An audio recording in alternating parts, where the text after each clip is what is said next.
Hello there. So, I genuinely believe that the Attitude Era was the greatest era in professional wrestling or sports entertainment, as it is also referred to. And I'll list down the reasons why I think that is so. Obviously, I'm a little biased to this because I was growing up during the Attitude Era, so I was quite a young kid in primary school age or elementary school age during the time. And the Attitude Era was is officially listed as being from November 9, 1997 to May 6, 2002. And I remember it being as a wild time for watching wrestling and for entertainment.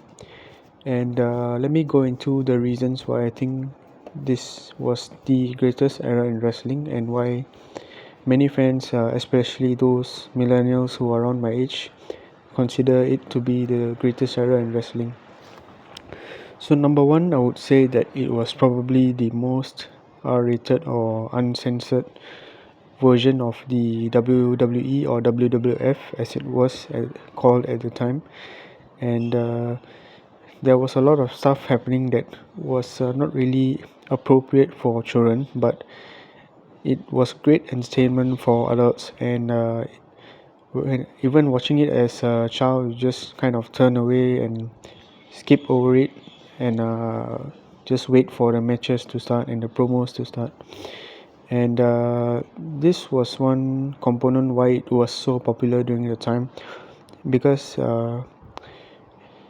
it made viewers want to tune in to see just what was going to happen, because it could be as R-rated as it could get while still being able to be shown and broadcast on television. And obviously there was a great roster of superstars during that time. They had Stone Cold Steve Austin, who was basically the number one guy during the Attitude Era, and he's probably the most popular wrestler of all time as well.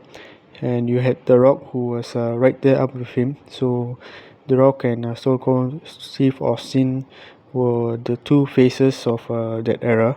And you had great superstars like Triple H, Undertaker, Mick Foley, Edge, and a lot of others who are basically legends now. And so the entertainment value was there. There were great wrestlers, and they were also very entertaining. They were funny. They could deliver incredible matches and amazing promos as well. And of course, they did other things like comedy to entertain the viewers. And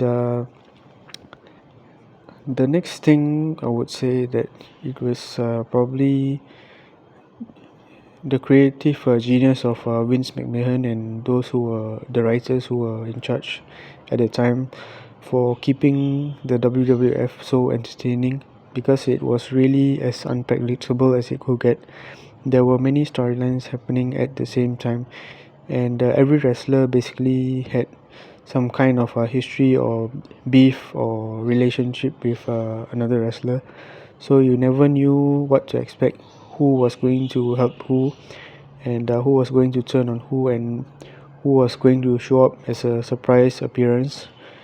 And that kept viewers wanting to tune in, kept them talking about it, and that was a key component of why it was so popular at the time, because it was being talked about and discussed in schools and workplaces and other places.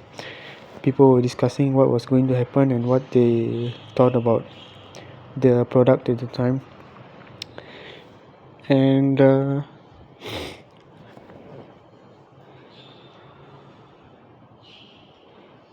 what I would say that maybe is missing a little bit now is that the wrestlers themselves had some kind of a edge. Of course, it takes toughness and skill and perseverance and all of that to be a wrestler in the first place, but I think they were allowed to be a bit more loose and experimental during the time compared to the more PG eras that came later, and they were allowed to experiment and push the boundary and constantly even go off the script in order to make the product as attractive as possible and to build their own characters and build the storylines.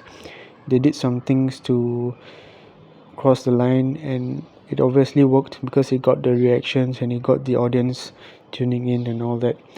And I think it was great because having a little bit unscripted action and promos definitely helps to steer the product in the right direction.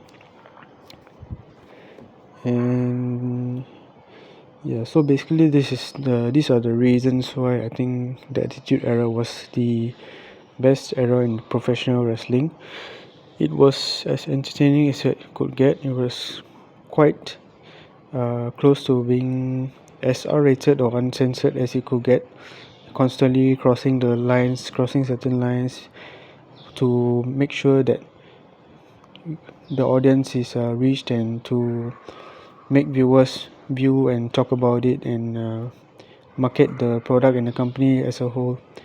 And there were a lot of aspects of entertainment, I would say, that made the product reach out to as large of an audience could as it could, and that made the WWF and the company and the product widely popular and appreciated at the time. And so that is why I think the Attitude Era was the best era in professional wrestling. So what do you think? Do you agree with me? What do you think was or is the greatest era in professional wrestling? Do let me know in the comments. And thank you again for watching, and take care and goodbye.